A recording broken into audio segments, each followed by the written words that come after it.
suite, je vais passer la parole à Philippe Nantermo. Merci de me rejoindre, Philippe. Avocat, conseiller national PLR, bien connu aussi, un visage roman que l'on connaît bien, notamment sur les plateaux de télévision aussi, et qui connaît extrêmement bien le système de santé. Philippe, j'ai une question pour vous, vous qui êtes papa depuis quelques années. J'imagine que vous devez fréquenter un peu plus les pédiatres, les urgences, j'espère pas pour vous l'hôpital des enfants. Est-ce que finalement cette relation un peu plus intense avec le système de santé vous a fait revoir votre position sur notre système de santé suisse? Ou en tout cas la faire évoluer? Bonjour, merci beaucoup de l'invitation. Donc oui, maintenant il n'y a plus que des avocats qui vont s'exprimer, c'est-à-dire si le système de santé est piloté par des gens qui n'y connaissent rien.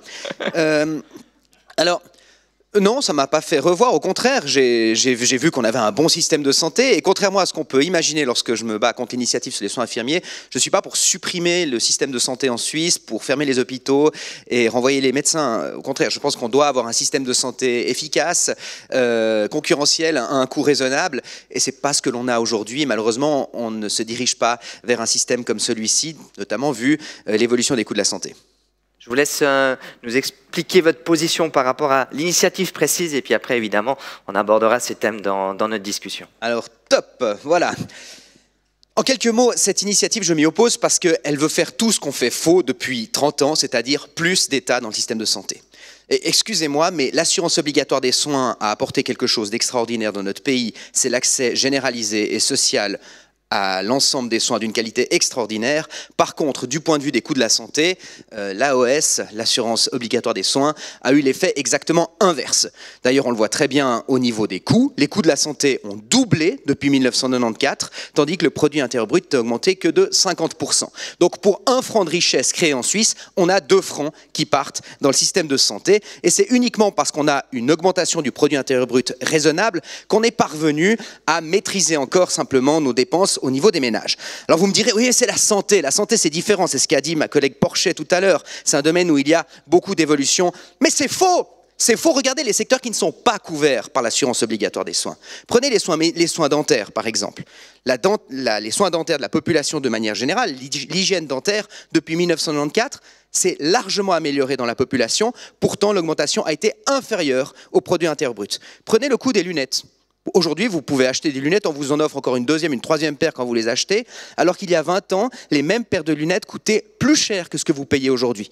Vous pouvez regarder dans l'ensemble des domaines de la santé et les domaines paramédicaux, en réalité, les coûts de la santé n'ont pas augmenté aussi vite que l'assurance obligatoire des soins.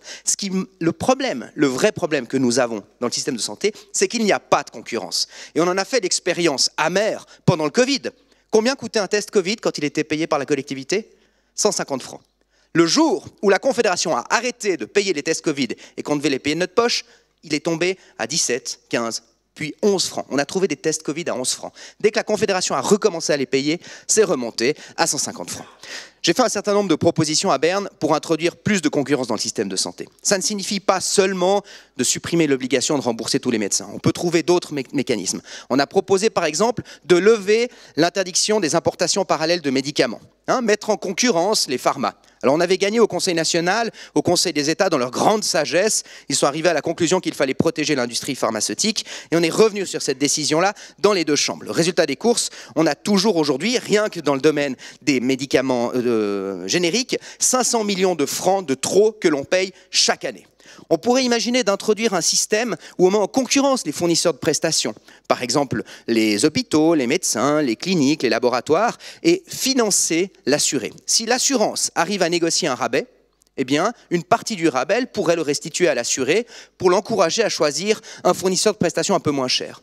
Ça a été refusé au Conseil des États.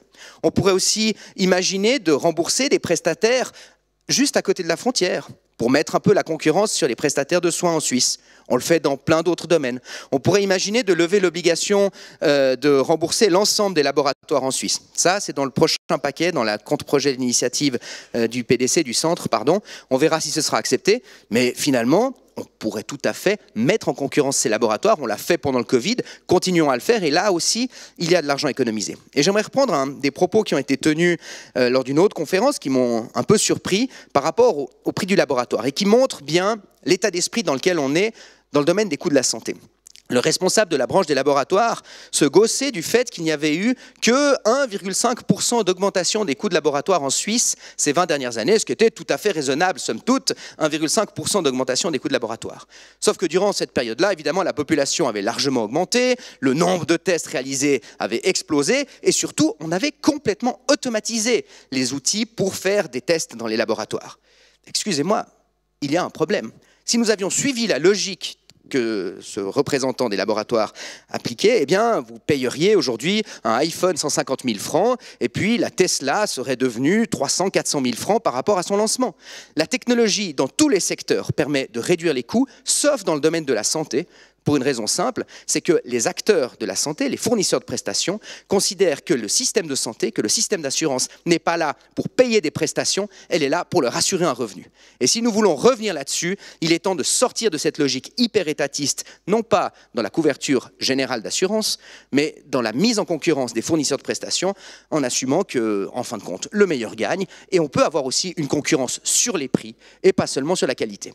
Voilà, en 4 minutes 42, ce que j'avais à vous dire et pour quelles raisons je m'opposerai à cette initiative. Merci. Merci beaucoup, monsieur Nantermo. Merci.